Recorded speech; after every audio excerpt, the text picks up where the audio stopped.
We should be live right about now. All right. Hey, thank you guys for joining us for another episode of Total Media Live. Today is a very special episode. We are going to be doing a little bit of a different kind of show that we've done in the past. If you guys have been listening from the beginning, we started off with our pilot. We've done interviews, live interviews. Last week, we even went live and did a online featuring a online program. I won't name the program because everybody kind of probably knows which one it is. But we went live with somebody online and we're able to do the podcast live. And today we're going to be bringing a little bit of a different vibe to it. Now, for those of y'all that don't know, I've never done one of these shows by myself, and that'll be what we're doing today. Today's episode of Total Media Live will be just myself. So I hope you guys enjoy it. This is going to be one of those different things that we do every now and then, especially in times like now where, let's just be honest. I think people that probably tuned into this podcast were wondering, he hasn't really talked about who's going to be on this week, who's going to be the guest. And we have people lined up and ready to go. But we wanted to do things this way just to kind of give you guys a fresh spin on things. Now, our podcast has been doing very well. We're really excited for our fans that have been joining us. If you're listening for the first time ever, please do take a second to listen to a couple of our other podcasts too, because they are a little bit diverse in some of the things that we cover. Our guests are tremendous. We've had music artists. We've had physical trainers that are their own business owners. We've had business owners. We've had people that work in the restaurant business. I mean, we've been all over the place. And keep in mind, all these people are local to Nashville, Tennessee. So that's one thing that we really do take pride in, is that we want to give you a little bit of an inside look at what it's like in Nashville in some cases too. And so anyways, there's a lot going on right now. Hopefully everybody's staying safe, and hopefully you guys are doing all right. And our goal with Total Media Live is just to be able to give you guys a little bit of something that maybe is not so heavy, something that basically is a little bit easier on the day, because we all know kind of what's going on right now. And we're wishing you and your family and you and your friends the best. But let's talk about some things going on right now. Now, in previous podcasts, we've talked about the payout that every American citizen may or may not receive. And we had speculated that April 6th was going to be the date that we would see this check. And we originally speculated it'd be as much as $2,000. And when it got passed and when it was all said and done, we ended up getting about $1,200. And we're still waiting on a date as to when this is going to be released to us. Now, I will tell you, from what I've read, from what I've gathered, and from the people that I've talked to, small businesses are already starting to apply to basically see if they can figure out a way to get a certain amount of money from the government, and then there's a bunch of conditions set on the money that the government gives these small businesses. And because eMusk Media LLC is a company, it's an LLC, I guess is what I should say, we had to kind of look into these matters ourselves. And so obviously through doing our due diligence and talking to a few other business owners, there's definitely a lot going on the small business side. And as far as small businesses are concerned, it's really interesting. We saw Bank of America trending quite a bit in the past 48 hours since all of this has gone down. And if you guys have heard anything about this, basically Bank of America, which is a place where a lot of people, not only do they do their personal banking, they also do business, like small businesses as well. And what ended up happening, from what we've seen in some of these news stories and some of these personal accounts, is that some of these small businesses were not allowed to basically take advantage of some of this new bailout money that they are trying to give these small businesses. And so it's really interesting to kind of see how this all shapes out. And like I said, it just seems like these small businesses are trying to get money to pay their workers, right? And that's kind of what it all boils down to. We have a breakdown whenever people don't go out, there's nobody spending money. So these businesses can no longer afford to pay their employees because it's not like they're sitting on stockpiles of money. I mean, if you look at these kind of these businesses, let's kind of think about these different businesses that people own. Like, for example, restaurants. So if your restaurant has to shut down for a month, like, you still have to rent a building and you still have to pay, your rent on that building unless you own the building. And so on top of that, which is usually your biggest expense, on top of that, you've got all your operations people that usually are, your behind the scenes people. You've got your people that come in and do your prep.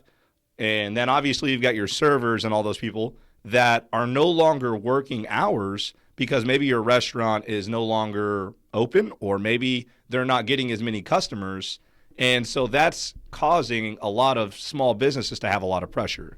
And so part of the reason why the government bailed out a lot of small businesses is their thought process is, hey, let's try to give some money to these small businesses so they can stay afloat and pay their workers, because that's what the loan is actually for. And basically, the loan that the government will conditionally bail you out on, it can be forgiven. So, like, you can be a small business and you can pay people that work for you, but you cannot necessarily like hire, like new people. And there's like a lot of different things about this in terms of, and it's called basically a lot of people are calling it the PPP loan. And as far as what that stands for, it's the Paycheck Protection Program. And like I said, I'm not, you should seek legal advice and tax advice from a professional, not necessarily a school teacher / high school coach / small business owner. But like I said, from what I've read and from what I've been told and kind of counseled on, it seems like this is basically designated to help people pay their employees while their business may not have too much business. And so it's a really good idea. It's just, unfortunately, like I said, Bank of America is catching a lot of flack because they are not allowing people to take advantage of this program. Now, there's various reasons why they're not allowing them. Like, one example is that some small businesses never borrow money. So because they never borrow money, the bank is not lending them money in this time in certain cases. And so, like, it's really interesting. And if you bank with Bank of America right now, a lot of people are super upset, especially small businesses, because of that. And, if you're wondering, well, what about the average American that doesn't own a small business? What about the average American that's not a CEO, the average American that's just wanting to get this $1,200 check? Well, that's also interesting because if you listen to some of what they've been talking about on the news, whether you watch Fox News, MSNBC News, CNN News, whatever news circuit you talk about, there's a lot of people that are bringing up the point that there's a gap in people that will not receive this $1,200. And it's super interesting because the people that are not going to receive the $1,200 are arguably some people that would actually be able to use it and would actually kind of need it. So let's talk about a couple different groups of people that are having a hard time obtaining this $1,200. And let's also talk about the requirements for this $1,200. So they had originally stated that there was going to be basically a requirement for you to have filed your taxes. And if you filed your taxes, then they would be able to basically pay you back this $1,200 as part of the federal, this relief program, right? But after a lot of backlash, they basically backtracked on that. And now they're definitely making it a lot more broad. And basically, if you are not a dependent and if you make under, say $120,000, $130,000, then you may actually be eligible to receive a certain amount of money as a single person. And I believe the threshold is I think it's $70,000 to be able to if you make over that amount as a single person, there's a lot of stipulations behind this. And basically, if you are, let's just say that you're a high school student that's 17 or 18 years old, maybe you're about to graduate, maybe you're a junior going into your senior year, and let's talk about this. You actually have a lot of cost. You have cost for, obviously normally you'd have cost for prom, but you're not going to have that because prom is probably not going to happen. And, you start thinking about, okay, so you're going to be saving money, but here's the problem. You're not earning money because you're not probably working right now. And if you are working right now, there's a lot of weird things going on with the 17, 18-year-old age group right now. Because let me give you a couple examples. Let's just say that you live with your grandparents. Or let's just say that you live with maybe your old aunt because of whatever family circumstances. If you work in a grocery store or you work at Publix, right, or Kroger, right, as a lot of teenagers do, you're highly on the front lines and really probable of being exposed to this horrible disease, this horrible virus that we've got. And then you've got to go home to people that are what they would consider high risk.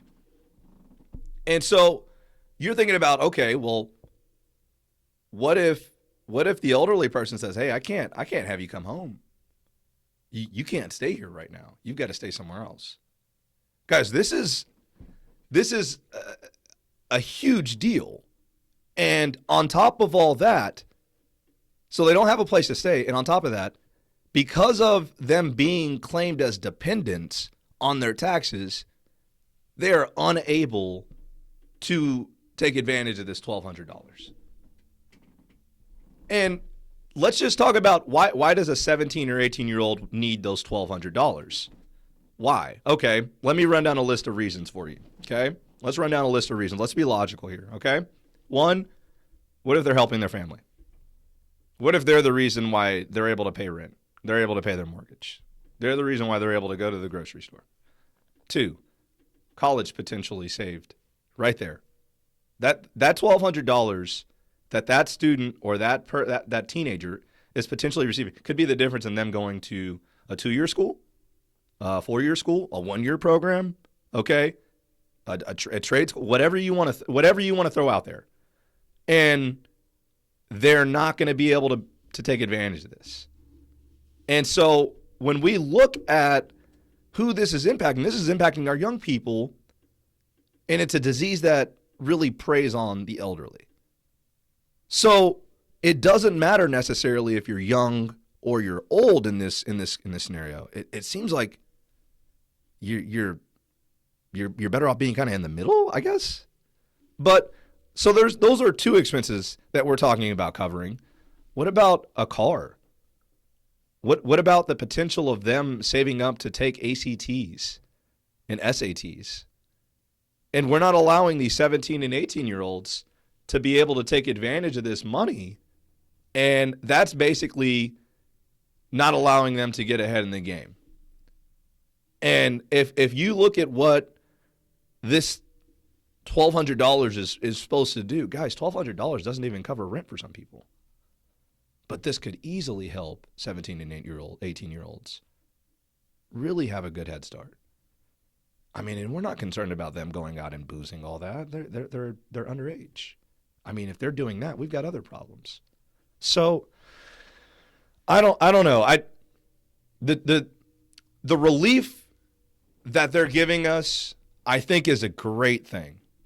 I think that the relief that the government is providing, I think they actually are doing a great job of giving us something. Okay? Do not get me wrong. Please don't clip me and make this sound like I'm anti, this relief. Guys, this is helping people. But it probably should have helped more people. And, that's just one age group. Let's talk about students in college that are from the ages of 20 to 21. So maybe you're not necessarily a senior, living on your own, providing for yourself. Maybe you're depending on your parents.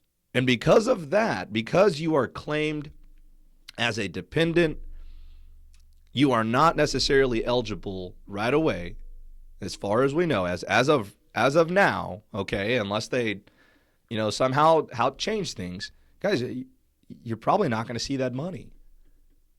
And I don't understand necessarily where we can't, help those people.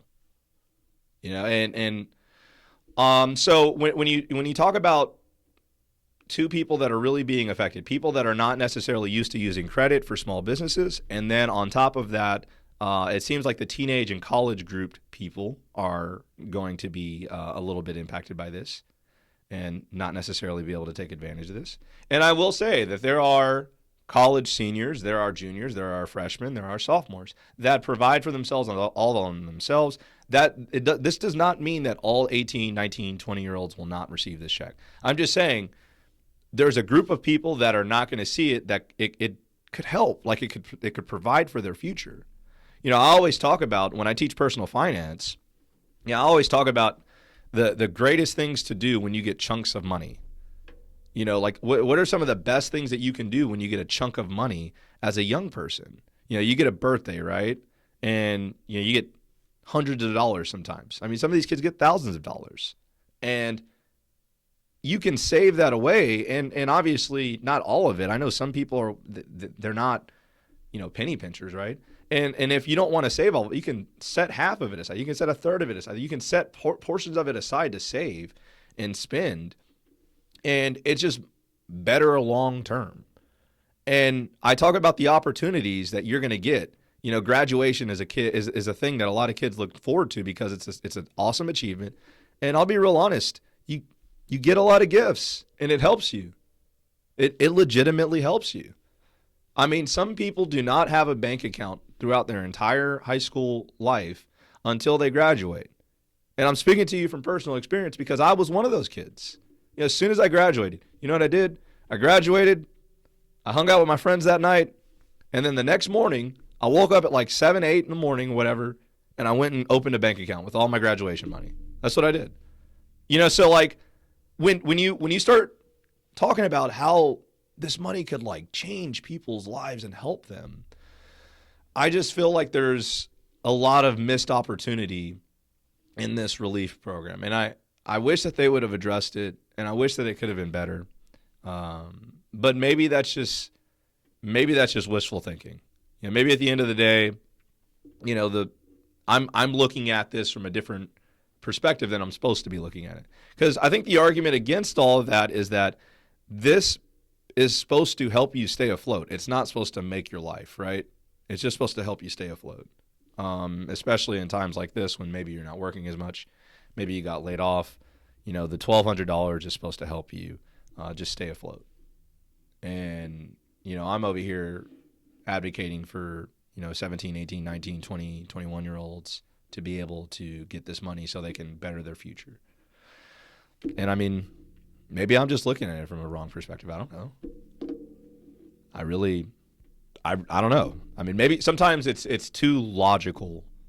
You know what I mean? And it's not a real thing. Maybe that's just wishful thinking that 17 and 18 and 19 and 20-year-olds and 21-year-olds would save that money for good or use that money for good, But, the other part of me says, man, where are they going to spend that money right now? You know what I mean? Where are they going to spend it? All right, I don't think they're going to go spend it on booze and all that. I mean, like, it's kind of hard to get that right now. You know what I'm saying? Especially if you're underage. I mean, how are you going to get that? You're on lockdown. Especially a large part of the country. So, I don't know, guys. I mean, I'm sure, if you guys feel differently about it, I would love to hear about it, and I would love to hear your perspective on that. But I just think that as a country, we typically get things right. That's one thing that a lot of people don't talk about as much. A lot of people want to be extremely negative about every detail of every single thing that a person does. Whether it's Nancy Pelosi or whether it's Donald Trump. And it's just really tough to have progress whenever, that's always the case. And it's a tough thing, man. So, yeah, I do appreciate the $1,200 that all these American citizens and people that are going to be getting. I appreciate the help to the small businesses, and I hope that the small businesses are able to take advantage of it.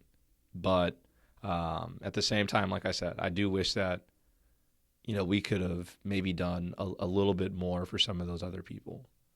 And I'm sure that there's loopholes that we're not even discussing. I'm sure that there's different things that we haven't even thought of yet that'll be implicated by this bailout. But I think in the long term, I think it is going to help some people. And, on a much lighter subject, you think about, there's some pretty cool things that people that are in the middle class and maybe not as fortunate could do with this $1,200. And so I always kind of keep that in mind. But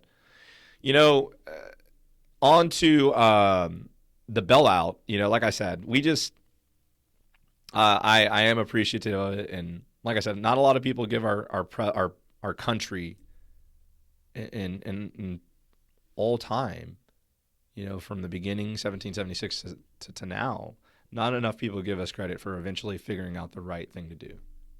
Eventually, it may take us years, it may take us hundreds of years. In some cases, it may take us, who knows how long in some issues.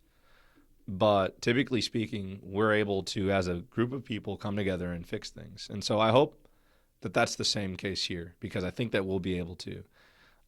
Let's talk about some of the other implications that we've heard about, though. So another thing that people have been hearing about, let's talk about the NBA for a second, something a little bit more, lighthearted, right? Let's talk about some sports.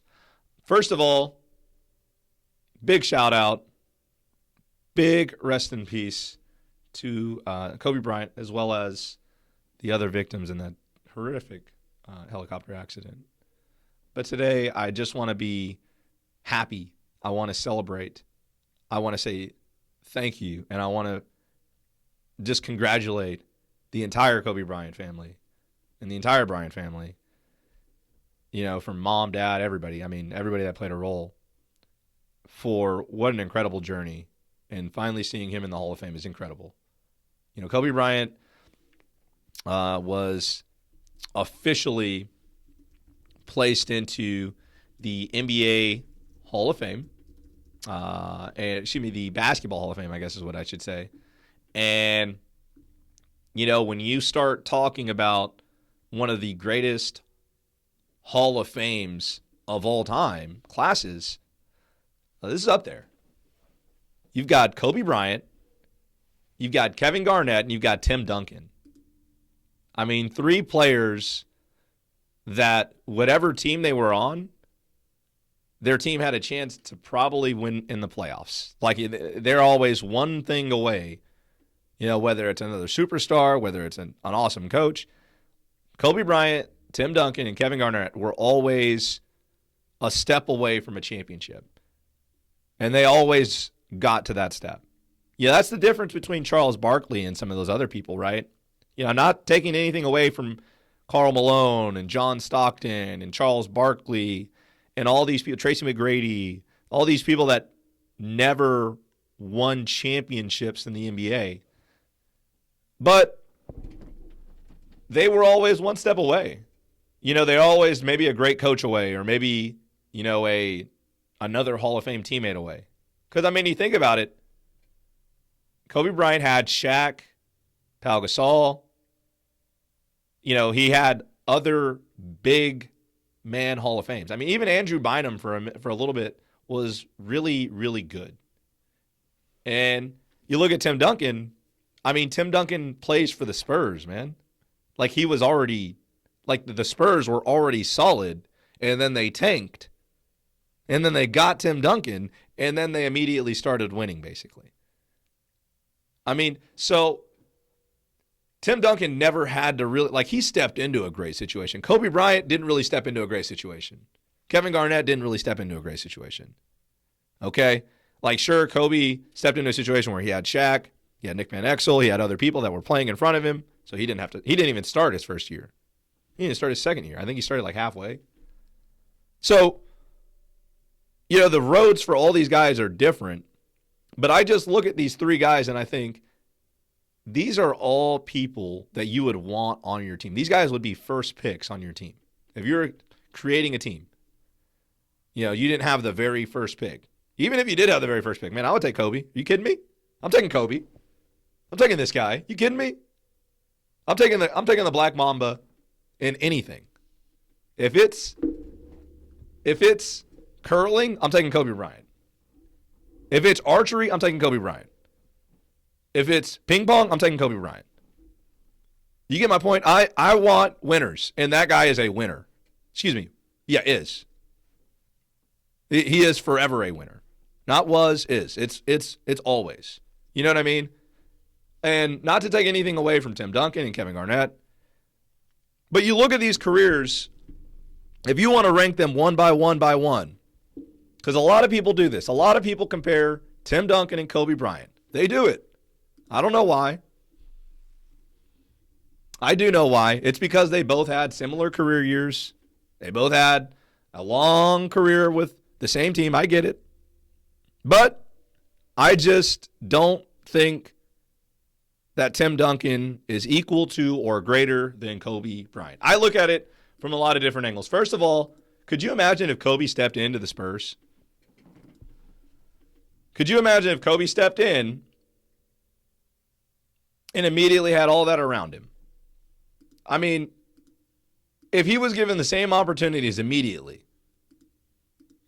different story. On top of that, how old was Kobe Bryant when he entered the NBA? How old? 17.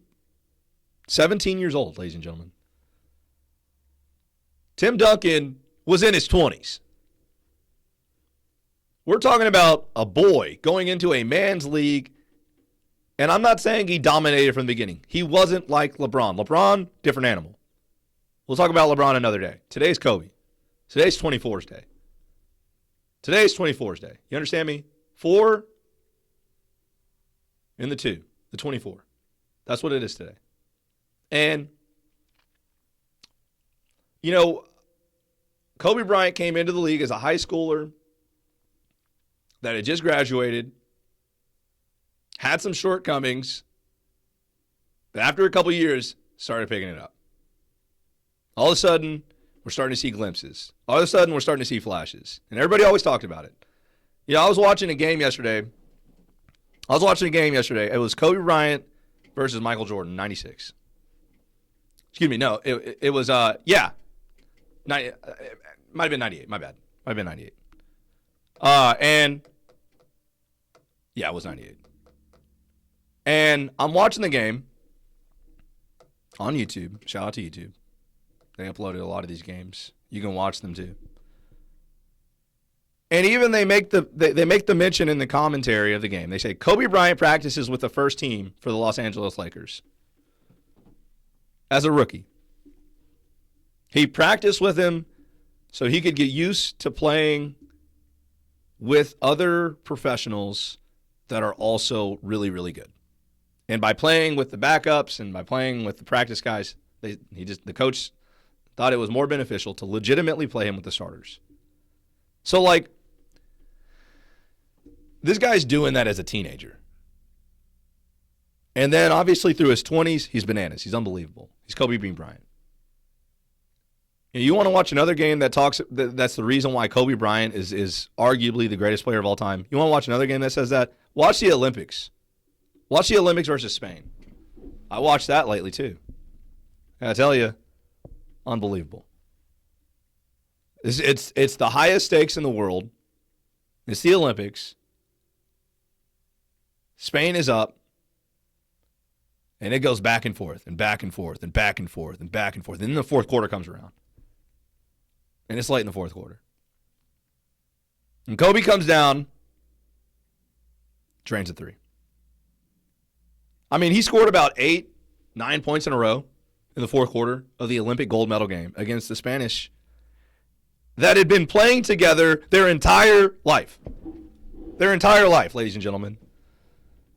You're talking about Ricky Rubio, Paul Gasol, Rudy Fernandez, Marc Gasol. Guys, those gentlemen had been playing together for years. The Redeem Team had been playing together for maybe months. And so it took arguably the greatest basketball player ever lighting it up, going on fire, and closing out against the greatest basketball team that the country chants in the crowd as the game went on. And Kobe Bryant silenced him. Sent him away. You know, putting away his teammate Pau Gasol, you know, competing fiercely, leading the American team to a championship, to a gold medal. And it's incredible. You know, I don't know how many things in life have like poetic justice, but that was one of them. You know what I mean? And man, incredible game. So back and forth, so many great players, so many great plays, and arguably, like I said, the greatest of all time. Yeah, so if I was ranking Kobe, Tim Duncan, and Kevin Garnett, listen, Kobe's won and it's not even close. Kobe's won and he's not even looking to see who's behind him. You know what I'm saying? Like he's like cruising through the finish line. He's like Usain Bolt when Usain Bolt broke the 100-meter record. You know what I mean? Like he's going through the finish line. He's got his arms up. He's activating the crowd. He's about to strike that pose. And you know what pose I'm talking about with Kobe? The one with his arms stretched out, with the confetti falling down. You know what I'm talking about. This is a GOAT, ladies and gentlemen, in the Hall of Fame. You know? And incredibly awesome day, even though there's so much tragedy going on right now. And 2020 has been rough. I understand. We're right there with you. Right there with you. But what an incredible moment. And how about Vanessa Bryant going on video today on ESPN? Unbelievable. You know, I don't know that I have the strength that some of the people have in the world. I'll tell you what, I'm damn sure not as strong as Vanessa Bryant. Straight up. One of the strongest people I know. Not personally, just obviously that I've seen, that I've heard about, that I've read. And I'm extremely happy for that family and for the other people that also got into the Hall of Fame and their families.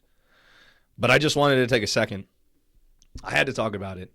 He's my favorite basketball player ever. He's my favorite athlete ever. He's the GOAT, man. I mean, it's Kobe Bean Bryant, guys. You know, I can't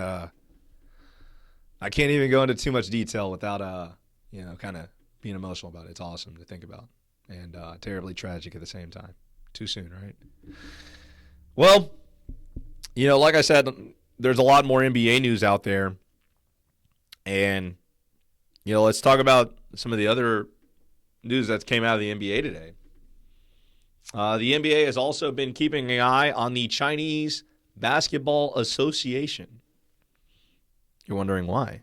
The Chinese Basketball Association actually tried to start playing basketball again. They thought about it, right? Just like the narrative we've been hearing, how China, some parts of it started to resume, and then immediately they began starting to shut them down. And the Chinese Basketball Association is the first league that canceled basketball. So a lot of sports leagues in general have been paying attention to when is China going to open up? Because whenever China opens up their sporting leagues, that's probably going to be a time period for when we can open up our sporting leagues, right? Like if China is saying, okay, we were able to open up our basketball league, we were able to have 20,000 people come in, it was okay, nobody got sick, we were all right. Like if that's the case, then that means that there's a future ahead of us. Unfortunately, The NBA saw grim news as the CBA, the Chinese Basketball Association, has canceled their league for the year. That's right. So the NBA, the league that the NBA had been looking at as to what should we do next, they have canceled. So right now, and we may see this news break, like as this podcast is going on. I'll be real honest with you.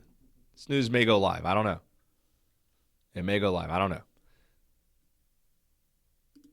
I'm checking it out right now to see. But the NBA might get canceled straight up. We might never get to see the finish of this season. And as a Laker fan, I can tell you I hate that.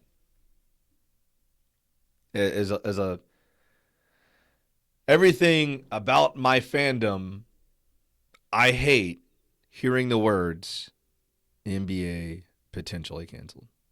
I hate it. Like I would be okay with them playing like nobody in the stands at all. Like please just give us the competition. Give us something to watch. Give us something to root for. Give us a sense of like, hey, we've at least got this. But I also, am a human being. And I also am a coach myself. And I'm also terrified of what can happen if we go out too early. I'm terrified of what if we all go back and we think everything's normal and then boom. Second wave, third wave. I'm terrified of that. And I'm not trying to make anybody else scared of it. Like that's just my personal feeling of it as a coach, because I don't want to see people hurt. I don't want to see kids take the disease home to their elderly. So I'm so upset that we may not have sports and we may not have the NBA. We may not have a conclusion. But I also, I don't know, I value human life too, and I value the value of a day and getting to live.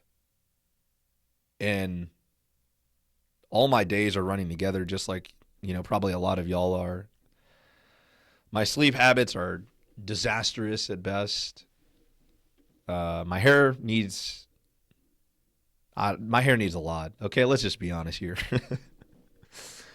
But I also need people, you know what I mean? And I want to be around my friends again. I want to be around my family again. I want to see the people that I work with. I want to see my students, and so I hope that this is over soon. But I can relate, man. As a person who loves the sport, I want it to come back so fast. But I think we have to be smart. I think we have to be intelligent about the way that we come back. I don't know that we can immediately just jump into things. But guys, I hope that you're making it okay. We at Total Media Live, Nick, obviously, he's setting up his new computer. I know he's super pumped about that. Super excited for him over there. And we all wish you the best. We all wish you that you and your family are doing the best you can during these trying times. And, there was a time where sports were always your output. I think that's why I love sports so much, Ever since you're a kid, you can always, for those athletes out there, right? You can always cling to a ball or a game, right? So I heard a surgeon, talking about this the other day. He said, you guys, you athletes, high school athletes, middle school athletes, college athletes, professional athletes. Hey, listen, and I want to say this to everybody that's listening there too. All the athletes that I coach, all the athletes I've coached in the past that are still playing, stay ready. Stay ready. Stay prepared. Be ready to go. You got what it feels like to have nothing to do and to sit around and to have days run together and to sleep in. You've got that. You see what that feels like. You know what that is. That's great. But remember how good it feels to achieve something. Remember how good it feels to cross a barrier, to do something that's never been done before. Remember how it feels to be a part of a team. To be a part of a team that depends on each other and knows I got your back. And if you can remember that, I think you'll stay motivated to do something. You know, that's the best thing I can tell my athletes right now. My students, the same thing. You know, it's really weird to think about. You may have a gap in learning, in training, in whatever it is that's going on right now. You know what I'm saying? You may have a gap. And it's going to be your own personal discipline, your own personal decisions that ultimately make the difference in what's going to happen in the next few months. And I want to reiterate that team part, man. Do your part as a team of the world, right? Wash your hands. Cover your face when you cough, right? If you're sick, stay away from people. You know, be honest about it. You know, don't let other things get in the way of it. Just be honest about it. And I think it's going to be a glorious time when we're no longer cooped up and scared and nervous and worried and thinking about our elderly, thinking about our moms, thinking about our grandparents, thinking about our, you know, our friends that are elderly. I mean, just the people that we work with that are elderly. I mean, it's going to be a glorious time when we can say we've gotten through this. It's just going to be a while, isn't it? I don't know how long it's going to be, guys. I don't know.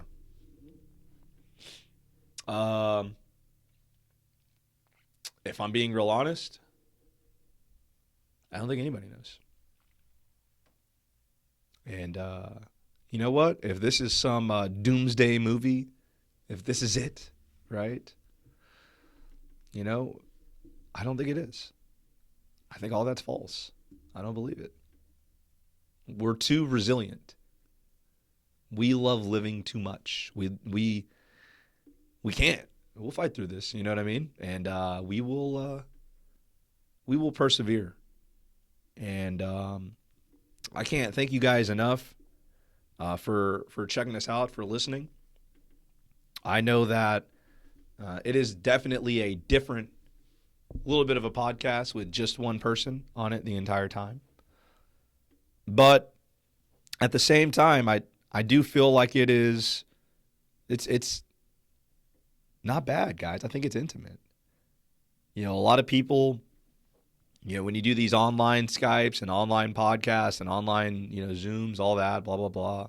Said the company's names this time, right? When you do those things, sometimes people are talking over each other. It's hard to listen. The connection's all bad. The mic is bad. I mean, it's just, there's so many things that go wrong. You know, so we wanted to be authentic with you. We wanted to be realistic with you guys.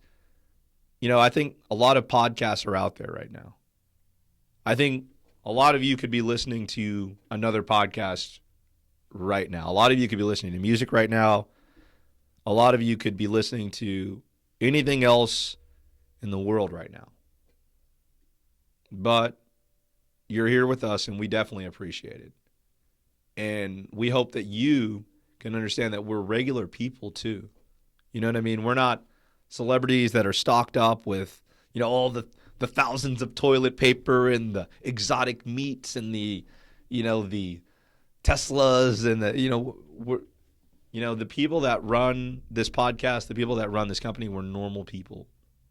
We're hardworking people that love to relate, that love to be able to give small businesses an opportunity to talk about what they do, that love to give, local artists from Nashville, from around the area, just another platform to talk about what they do, to talk about their trials and tribulations in the music industry so far.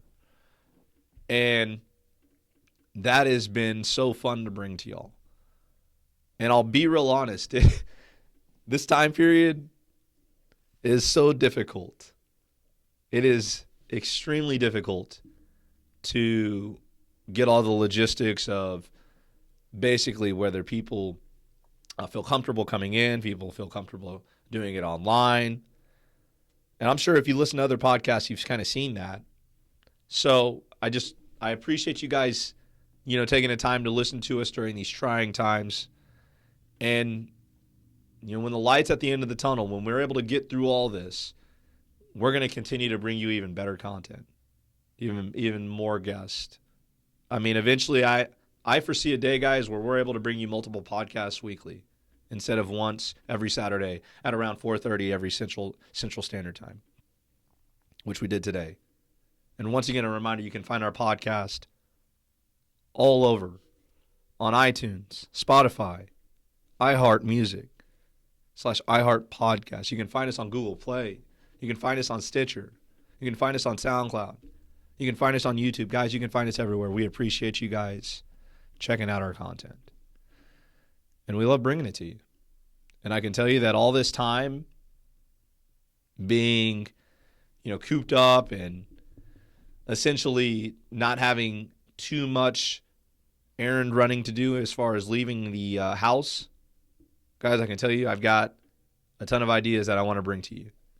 And I cannot wait to bring you these things. Total Media Live is just one of the things that eMusk Media wants to do. As a company, we want to bring you a podcast. We want to bring you apps. We want to bring you entertainment.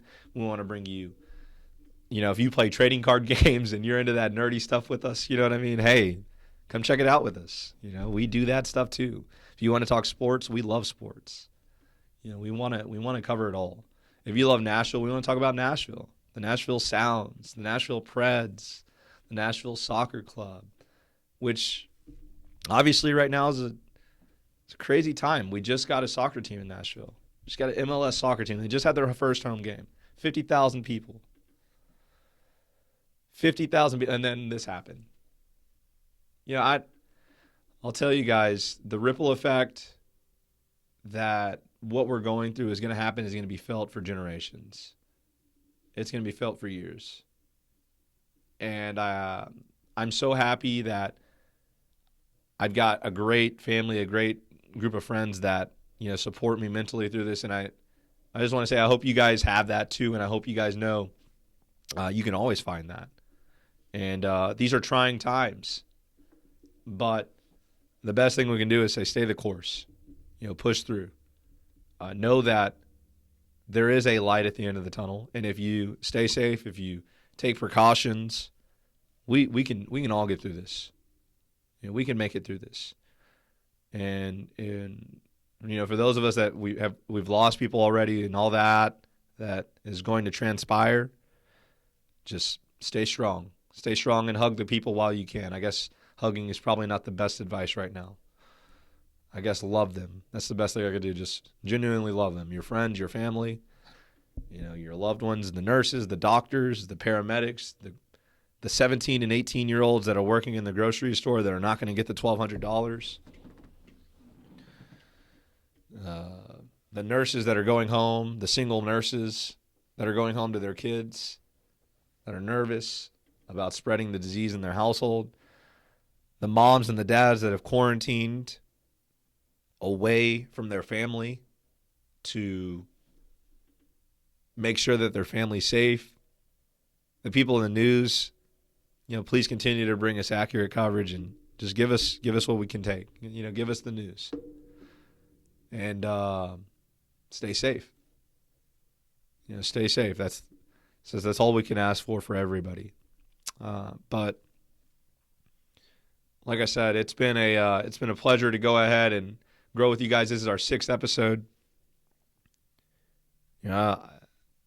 Obviously, as the NBA goes on, the NBA is not the only sporting league that is impacted.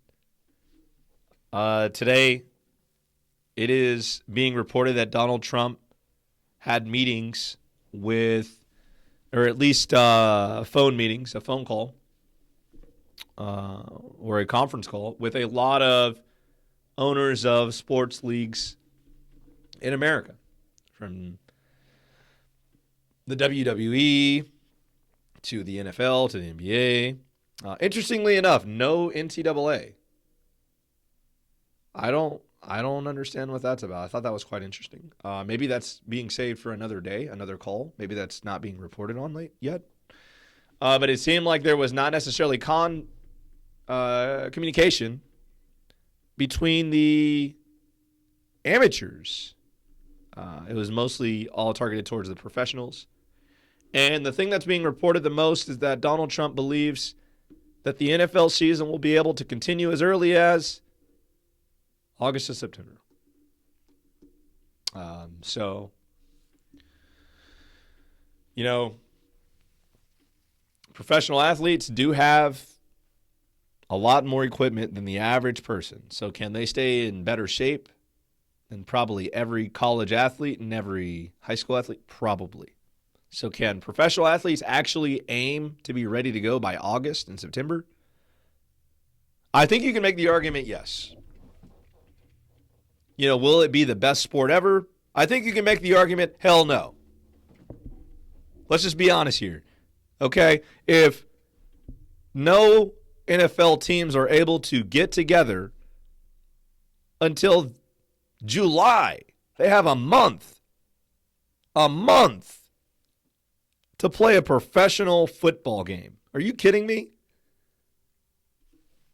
You can do a lot of stuff independently, but it takes time to build chemistry on the line of scrimmage.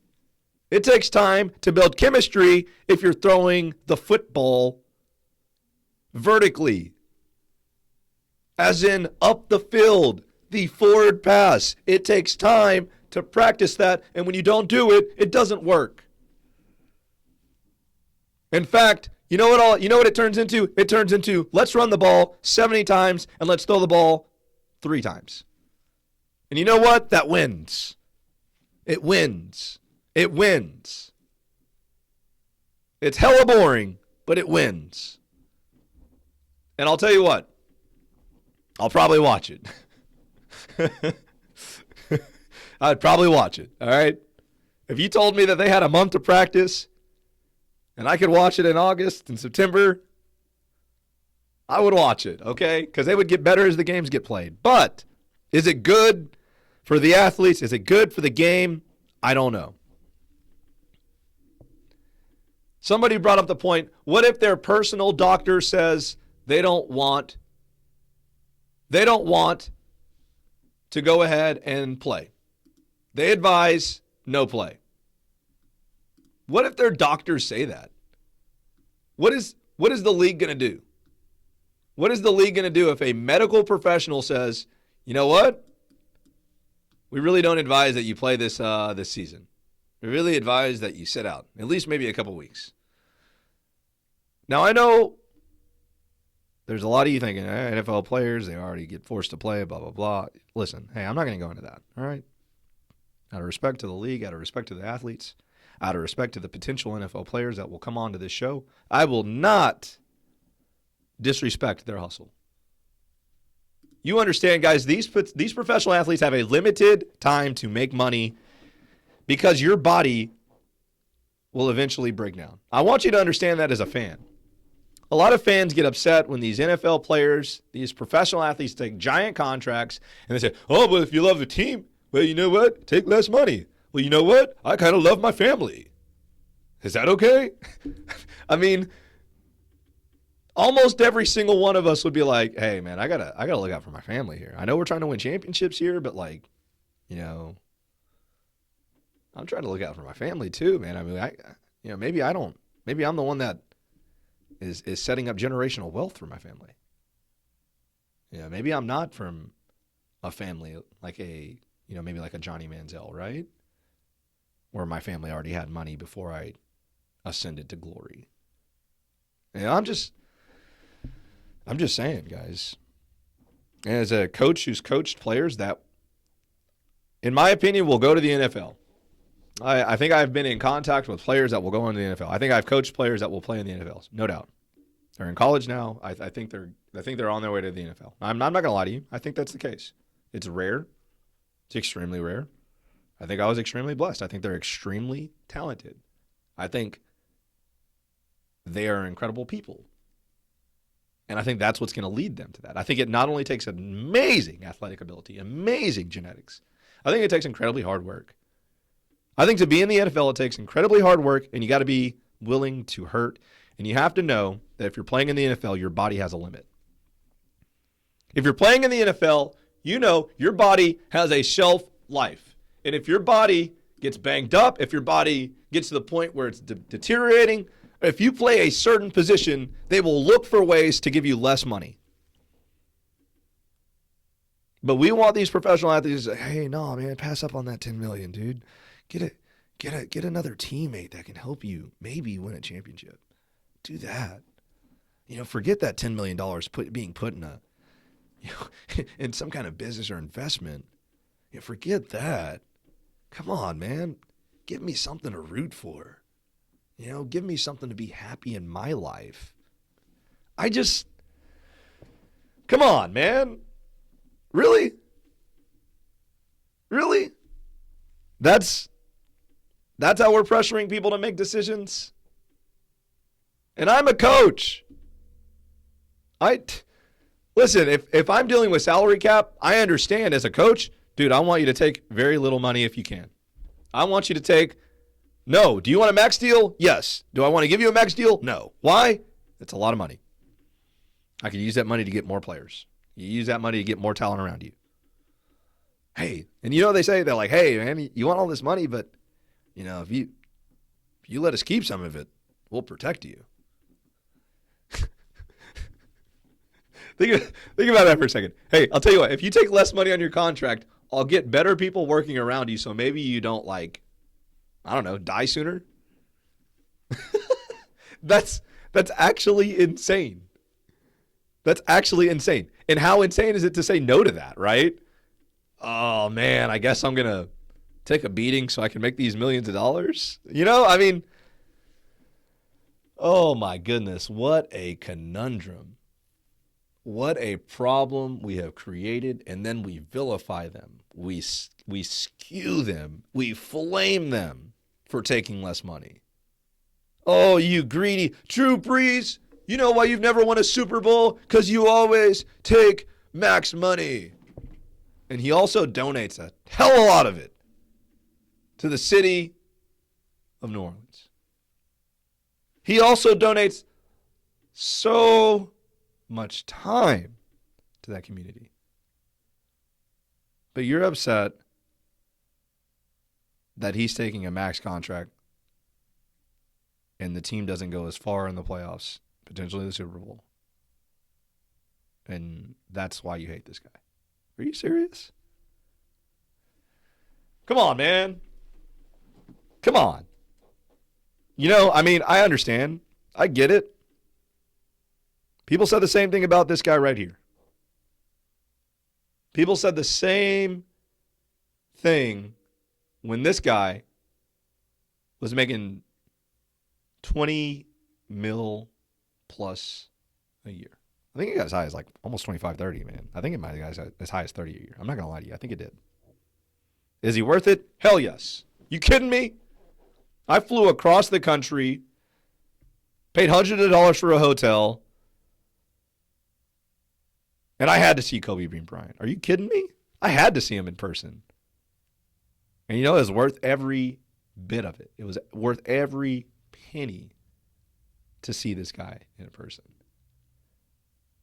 And now I'm freaking out over here, man. I'm not going to lie to you. What if I don't get a chance to see LeBron? What if What if I don't get a chance to see LeBron James in person? I got to see this guy. This guy was incredible. I'll tell you that the thing that blew me away the most about being at my first NBA basketball game. I know we were talking about the NFL, but I couldn't believe how big these guys were. Like, I remember seeing Ron Artest, Meta World Peace, right? I remember seeing that guy, and he looked like a gigantic, like, square of a person. Like, I couldn't believe how big. Like, imagine, like, looking at the frame of a door, right? And then put a head on it and put some arms on it. And, like, that's how big Ron Artest looked to me. I'm looking at a door frame right now, and I'm like, oh, my gosh, Ron Artest is huge. Shout out to Ron Artest, Meta World Peace. But who I would love to have on the show. Are you kidding me? If you asked me one of my top 5 guests to have on the show, Meta World Peace would be arguably number 2. Arguably number 1. He'd be up there. Ron Artest, Meta World Peace would be incredible. Shout out to Ron Artest. All right? I know the whole Malice at the Palace. I understand that. Dude, I remember watching the Malice at the Palace as a kid in my bedroom on a school night. I couldn't believe what was going on. I'm pretty sure it was on a school night. I couldn't believe what was going on. I was like, is this real? You know what I actually thought it was? When the Malice at the Palace happened, I thought it was like a glitch like you see on your video game. Like, I used to have glitches on my PlayStation games. Shout out to, like, way back in the day, like Game Day 2000, right? Like Game Day like 98. Let's see. I think it was Game Breaker 2000. It was like an old college football game. And, like, literally there was a time where the game just glitched I swear the game, they started fighting in the game. It was, I couldn't quit. I had to quit the game. I had to, like, turn the game off. And so, like, when I'm watching the Malice at the Palace, as this is going on, and this guy charges into the stands. He goes into where the fans are standing and cheering and at times heckling. And he just lays this guy out. I mean, like, Superman punches him. And I was just like, oh, my gosh. This is real life? Is this real? Is this WWE? You know, what is this? And it all turned out it was real. It all turned out that this guy really got upset, and then they egged his teammates on, and then it just turned into a big old brawl. You know, just crazy stuff, man. Crazy stuff. What in the world? If you've never seen the Malice at the Palace, YouTube it. YouTube it. It's incredible. I mean, I'm pretty sure somebody got beer thrown on them, and that's kind of one of the main reasons they went into the stands, you know? But anyways, like I said, you know, I need to see LeBron play in person. I need to pay the money and do it. And, you know, unfortunately, I'm not able to do that right now. I hope that I'm able to soon. I hope that we all are able to soon. But I think that one of the silver linings of all this going on is I think we're going to be more appreciative of some of the things that we have. And I hope people are taking this seriously as far as, like, you know, I hope it's not a hoax in your mind yet, right? Like, I hope you understand, like, the severity of what we're potentially facing. And I hope that we're staying safe. Because I want to be back to, you know, going out places and being with friends and being with family. I want to go back to that.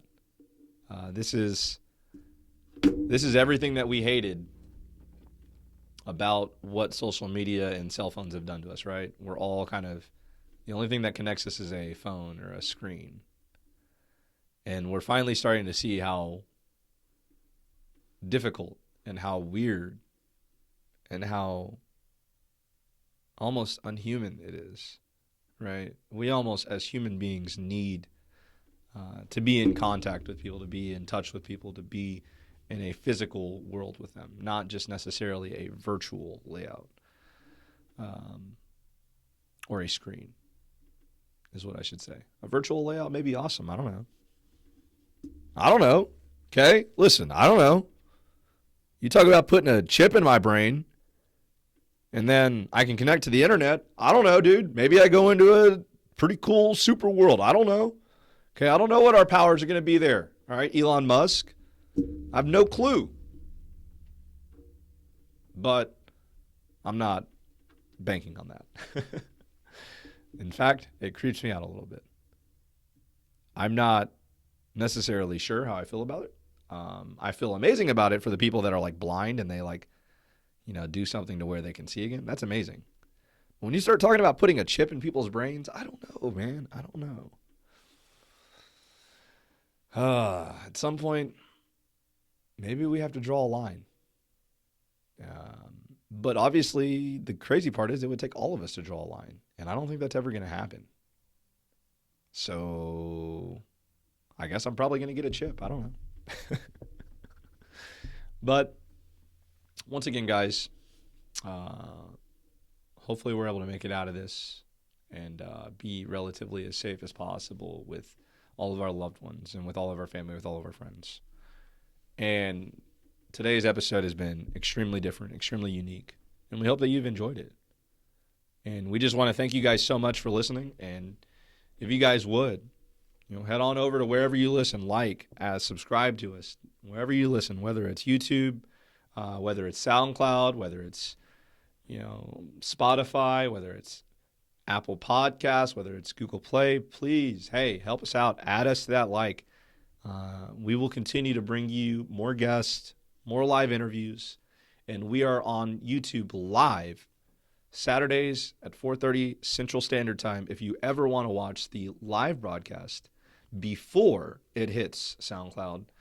Usually it takes anywhere from a few minutes to maybe a couple hours to upload everything to all the platforms. And so getting this on YouTube is actually the first release. And that's kind of why we do it. We want to give thanks to our subscribers and to the people that go ahead and check us out on YouTube. And we just want to provide them with an opportunity to see this podcast live first, just like everybody is it supposed to be able to, But thank you guys so much for listening. We hope you've enjoyed it. Have a safe rest of the day. And remember, we will be back. We will be strong. And we will see you next week. Have a great rest of the day.